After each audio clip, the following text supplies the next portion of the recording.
Charles Dickens once wrote, "It was the best of times, it was the worst of times." Pastoral vacancies can be like that in the life of a congregation.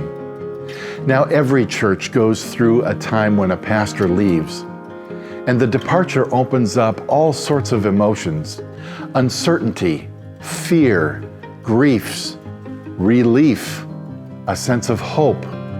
Oftentimes, these things exist simultaneously. But a pastoral vacancy is an opportunity for a congregation to look at itself in ways it doesn't normally and can't while a pastor is present. So this training time is about introducing you to 10 questions that every church that is facing a pastoral vacancy should be asking. Storehouse Resourcing, we are about encouraging you, equipping you, and empowering you for the conversations and the ministry that you need to have.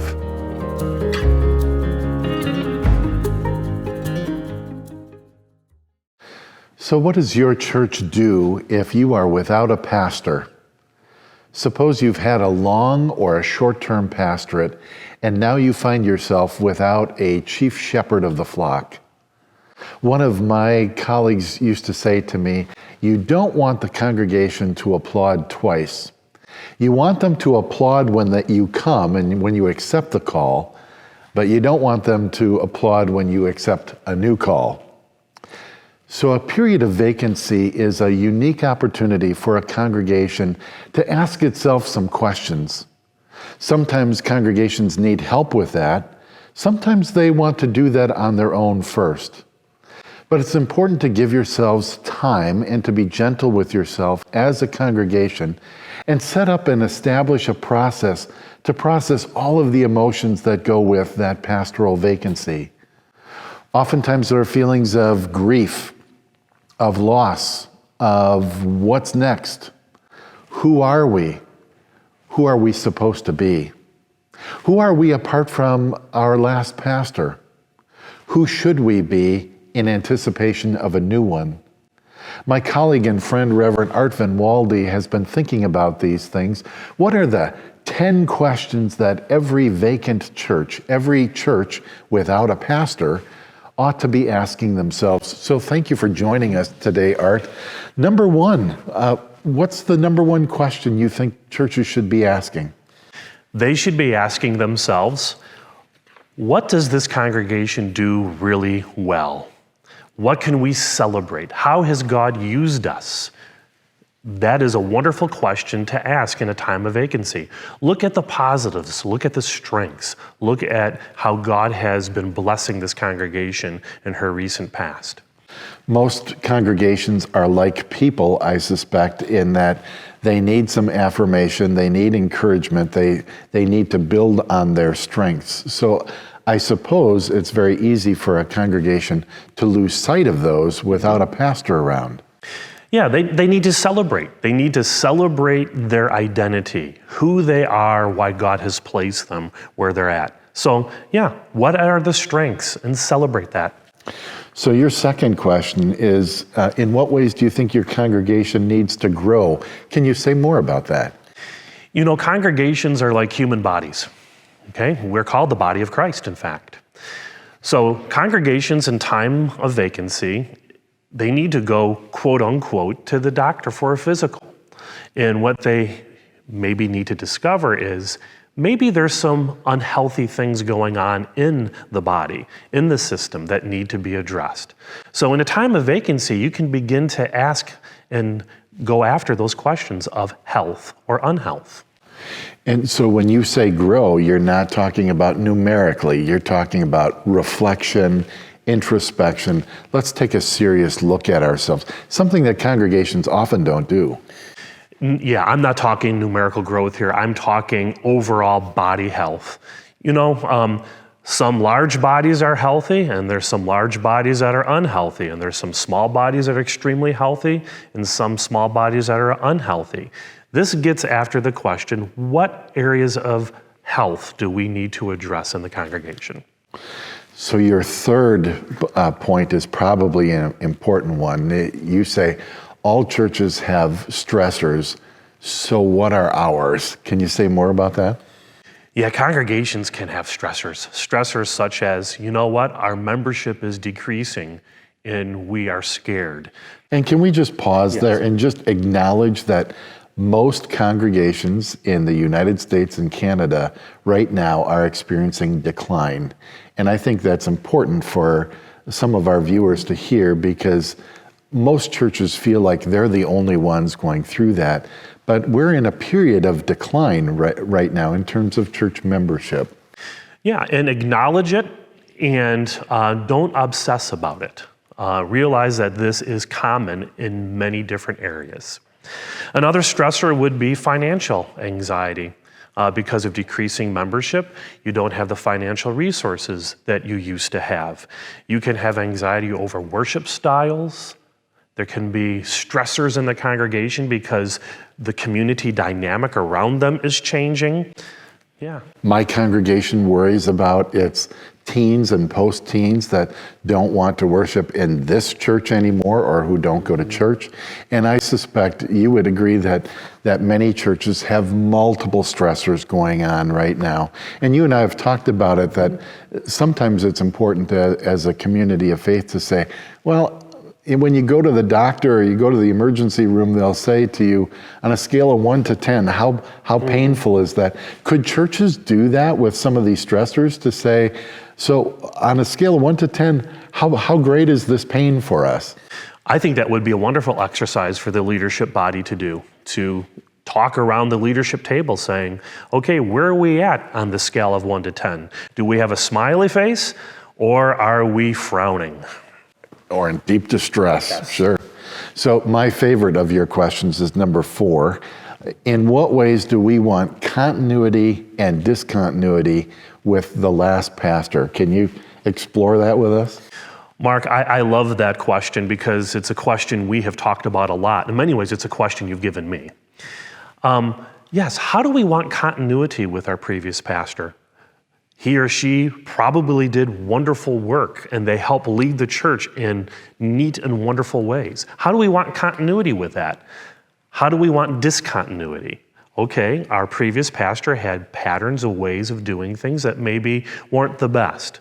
So how do we go after a different pastor, a new way of thinking, a new way of doing things? So that's discontinuity with the past. I love that way of framing it, because it's not throwing the previous pastor under the bus, and it's not putting them on a pedestal, but it seems like it asks the congregation to take seriously what are the important things that we treasured and grew to love in our ministry together with our last pastor, and what are the opportunities now that that pastor is not here. You know, Mark, we have our strengths and weaknesses in our own ministries. We lead well in certain ways. We don't lead well in certain ways. So when there comes the time when we move on in ministry, for the congregations that we serve, yeah, let's celebrate. How do we want the continuity? But maybe we need to understand, how do we want to move forward in a different way? And that's fine to do. Well, and I think you would affirm as well that it's important for a congregation not to oversteer. If the previous pastor was not strong in this area, we've both seen it where churches gravitate way too strongly in reaction and in response. And somehow we need time as congregation to process that question too. Do you find that congregations feel like they're in a rush to fill the pastoral vacancy? Yeah, it's like the chair in the office isn't even cold, and they're trying to fill it already. Congregations tend to want to rush quickly to find the next leader. And a time of vacancy is a time maybe to say, okay, let's rethink, let's re-examine who we are, where we think God is calling us. And don't rush that process. Sometimes a year or 2 can be okay. Well, and in any sport other than baseball, whenever there's anxiety, things speed up. Baseball, things tend to slow down a bit. And maybe we need to follow that kind of analogy in terms of filling that pastoral vacancy, to just pay attention to the fact that it's easy for us to put the foot on the pedal a little stronger.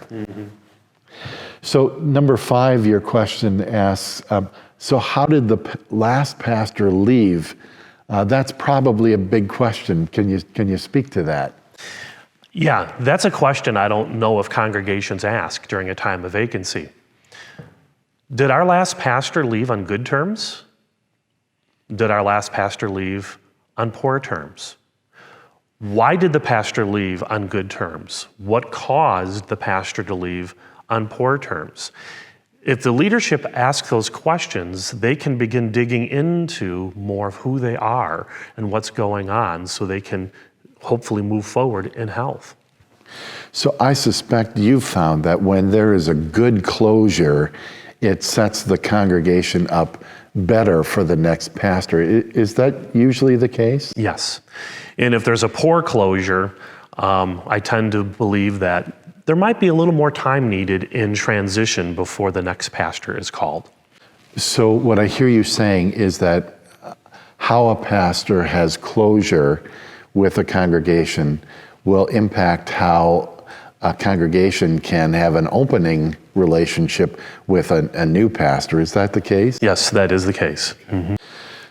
So number 6 on your list really relates to pastoral longevity. And by that you mean churches ought to be taking seriously the duration of the previous pastor's term of service in that congregation. The average in North American churches is often 5 to 7 years. We know that some pastorates are much shorter, some are much longer.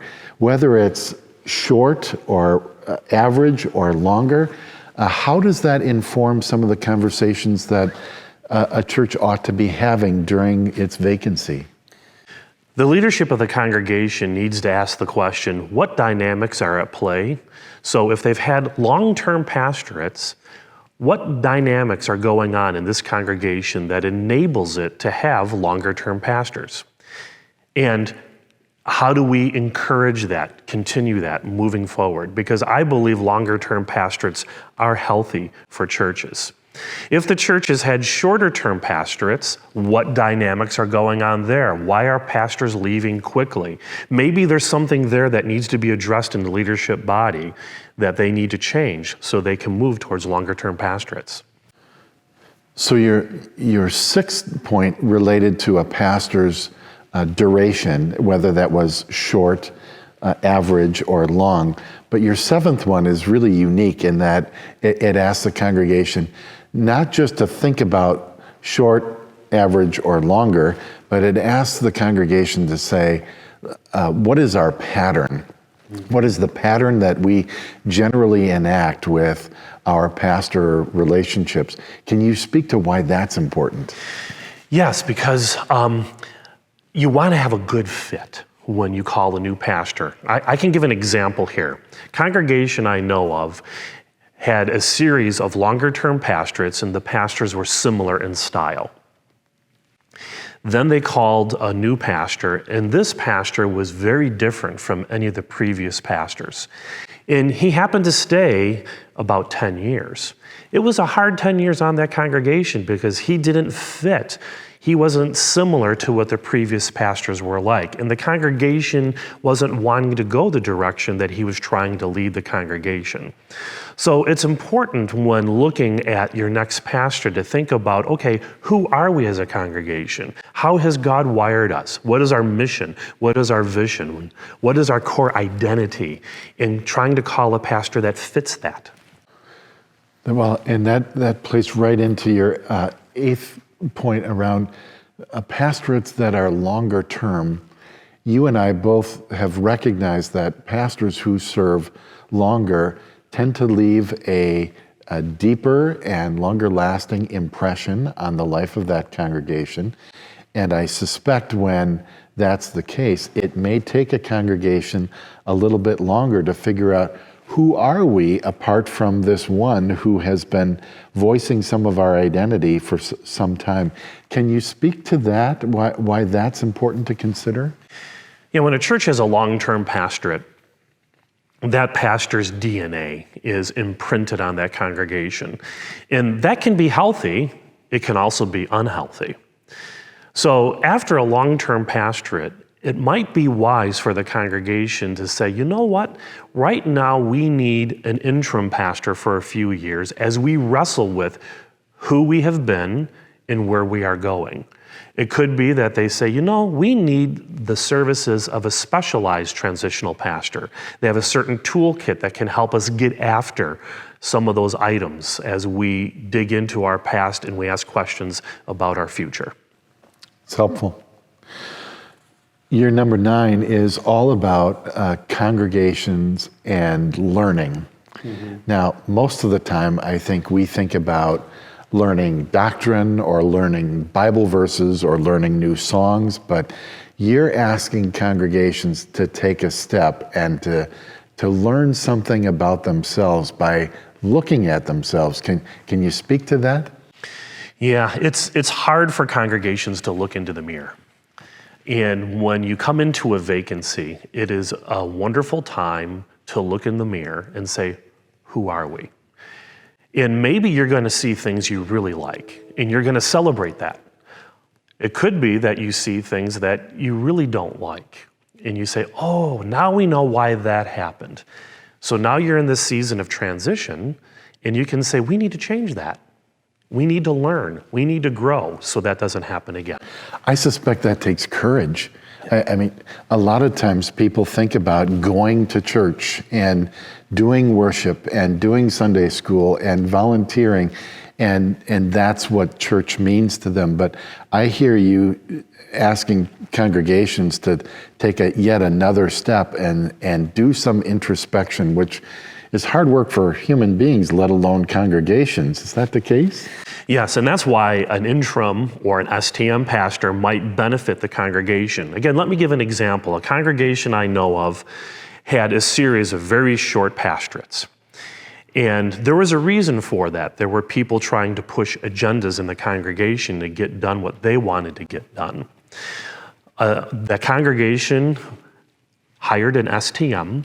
That STM came in for 2 years. And what that STM did is he held a mirror in front of the congregation. And through his loving leadership, he helped them see who they were. And he helped them to understand what they needed to stop doing. And he helped them see the future that they could be. And you know what? Since that congregation looked into the mirror and they did it well, their next pastorate has gone really well and has been there for a long time. And these specialized transitional ministers can help a congregation ask some of these questions. Congregations can even approach an interim and say, these are the questions we want your help as we try and ask them of ourselves. The bottom line is, we don't know what we don't know. And oftentimes we need someone else's help. Yeah, and it could be from a trusted leader, another leader in that region that can help them answer those questions. So your 10th question encourages churches to think about what resources are available to us. Can you speak more about that? Yes, you don't have to recreate the wheel here. If you're part of a denomination, most likely your denomination has wonderful resources for you to use in your time of vacancy, in your time of transition, that can help you as you go through these questions. You can also hire a consultant to come alongside of you. And you and I would say, be careful with that. Yes, we would, but you can hire a good qualified consultant.